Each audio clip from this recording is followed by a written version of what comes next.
So then, after I was born in 1936, you and Mama took a job with the National Sign Company. You want to tell about that?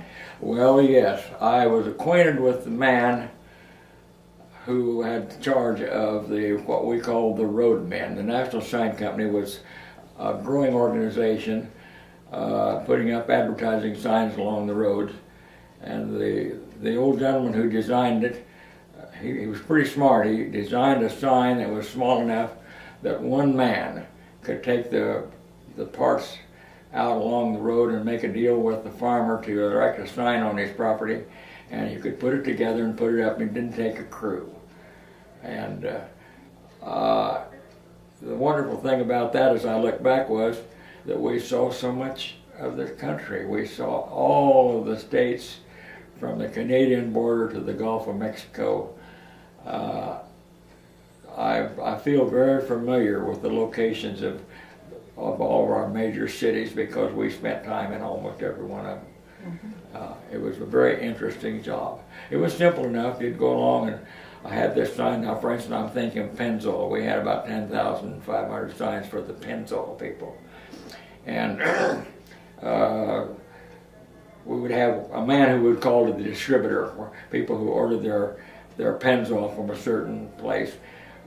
He and the home company would agree to pay for a service of signs, sometimes 50, sometimes 100.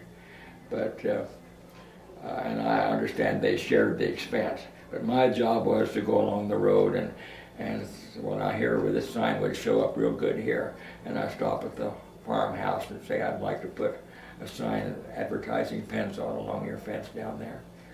And now we were sort of cheapskates. We tried to get along as cheap as we could, which I think we all do. So in case instead of offering money, we carried a bunch of what we call premiums. We had scissors and pocket knives and screwdrivers and cleavers and various things. And any one of these that you want, if you let me put the sign, or you take 2 or 3 if you like them. And we did that. I had a good time doing that. It was interesting work. You got dirty. It was hard work on hot weather because those signs were put up by using a heavy driver, tubular driver, to slide up and down on a pipe that you would drive into the ground. It took a lot of muscle.